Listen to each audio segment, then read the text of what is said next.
Hey gang, welcome back to the channel. Thanks for taking a little bit of time to watch the video. Much appreciated today.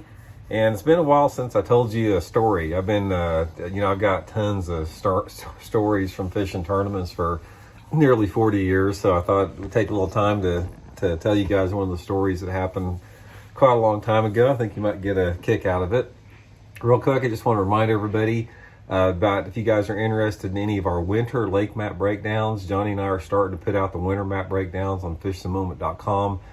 Just go to the site, fishthemoment.com, click on the lake map breakdowns. We got a full catalog of winter maps. We still got a bunch of fall maps up there. We're building personal maps. Just a really great resource if you guys are wanting to learn something about the lake you fish or learn a little bit more. Okay, guys, I'm going to tell you the story about what happened at Lake Okeechobee. Sort of like if you guys saw the movie Deliverance with Burt Reynolds years ago, this is sort of reminded me of that a little bit. What the deal was on this, I was fishing a tournament down. It was a FLW tournament, FLW tour event on Lake Okeechobee a long time ago. This was, this had to be, probably, over 20 years ago down there. And in this particular tournament, the water on Lake Okeechobee was extremely low. It was down to like 9 or 10 feet, which basically made a lot of the main lake inaccessible, and everybody was fishing in all the canals, all the canals off the lake and the rim ditch and all that type of stuff. So it was very difficult to fish on the main lake. So one of the things that I wanted to do is I had found this one canal that I'd launched in and caught some good ones in it. I didn't even know if I could make it in there, but I launched in the canal to see if there were fish in there, and they were loaded in there.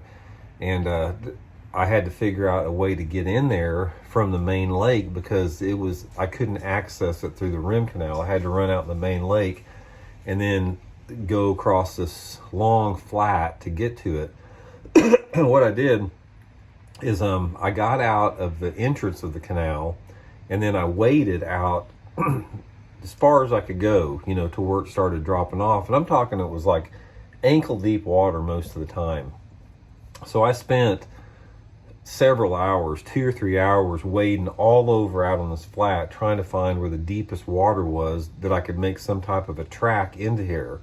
And I'd mark the area with some sticks and that type of stuff. And I felt that I had to run probably close to a quarter of a mile over this flat in order to get back in this ditch once it dropped off in there. I wasn't sure if I could make it or not because I didn't know if my motor would overheat and shut down or if I get stuck. It was just going to be a real sketchy, iffy thing. So I was pretty confident I could make it all the way in there, but there was this one section that was probably, I'm going to guess, 50 feet long that was super, super shallow. It was only like, that deep or so. But I figured if I could get enough speed when I hit that thing, even if it was shallow, I could just scoot over it for the 50 feet or something like that, even if it was super shallow. And I could do the same thing coming out. I could get going wide open coming out the canal and blow across that thing, because I've done this before. This is sort of my area of expertise a little bit. So I marked it all out, and I got in the boat, got out on the main lake, and to in the deepest water I could find, and I hit this thing. It was a practice run. This was practice. I just wanted to see if I could make it in there. And the problem we had that day is the wind was out of the north, so it was sucking a lot of the water out there. It was a little bit shallower than what it normally would be. So I hit this area going about 45, 50, 55 miles an hour, and I sped up as I was getting close to that shallow area. And when I hit that shallow area, I must have just hit it at the wrong angle, and I went about 30 or 40 feet, and the boat just got stuck on its side like that. So it's literally, I'm stopped dead in the water. Excuse me, these dang allergies, still coughing.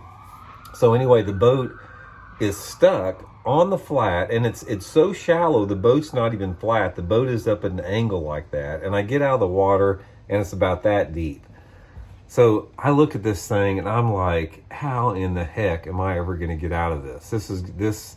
I'm just like shaking my head. I said, maybe I'll have to have a helicopter. I didn't know. So I'm sitting there I've been there about 30 minutes, waiting around, trying to see where the deep water. All of a sudden, here comes this super loud, obnoxious airboat. If you guys have been fishing in Florida, you know how irritating and how maddening those dang airboats are. Those things are like the worst thing. They're like the worst invention of all time, because those dudes down there, they don't use mufflers on them, and it's deafening if you've never been around them. I mean, it's terrible.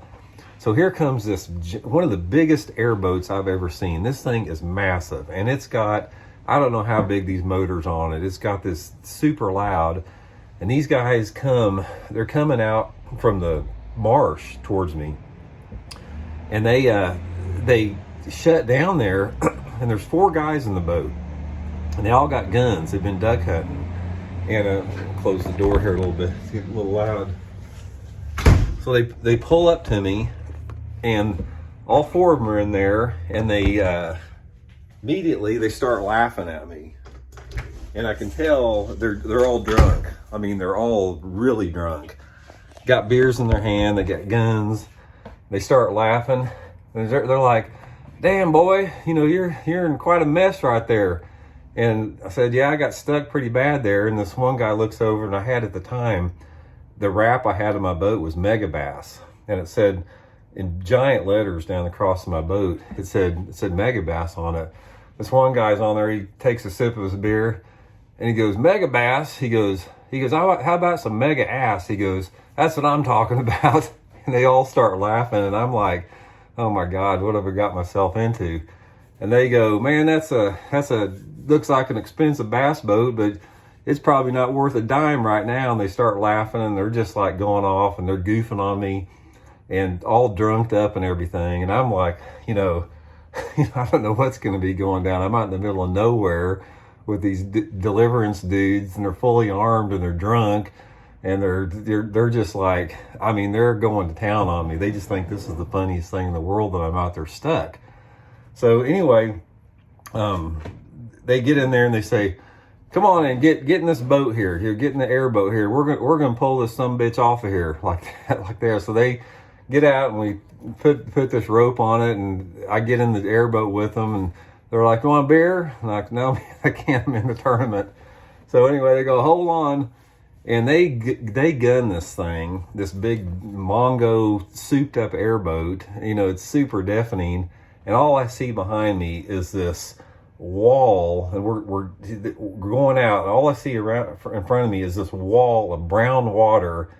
I can't even see my boat. This 20-foot high deal of brown water from the airboat is just going all over my boat, and it's all this airboat. This airboat is giant. I mean, it's like the most tricked out airboat I've ever seen, and it's giant.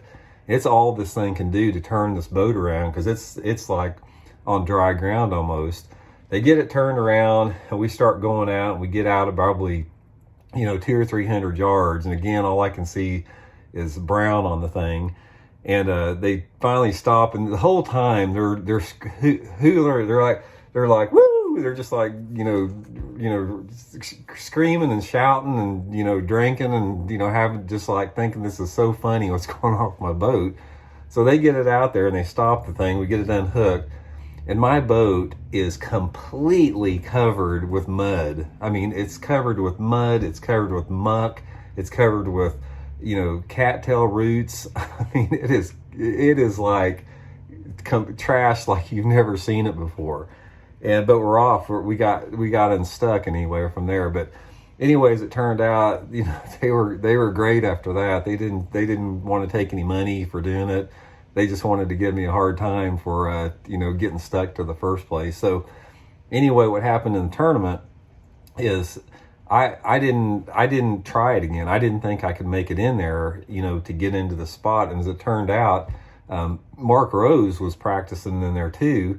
He didn't even try to run in there when I did. But what happened is he went in there the first day of the tournament, and the wind had switched directions out of the south, and it pushed a little bit more water on that flat. And he got in there and almost won the tournament. But I never got back in there. But anyway, that was my sort of deliverance moment. It was really funny at the time when I was down there. I thought you guys might enjoy that little story. So anyway, thanks for tuning in, guys. Much appreciated, and we'll talk later. See you.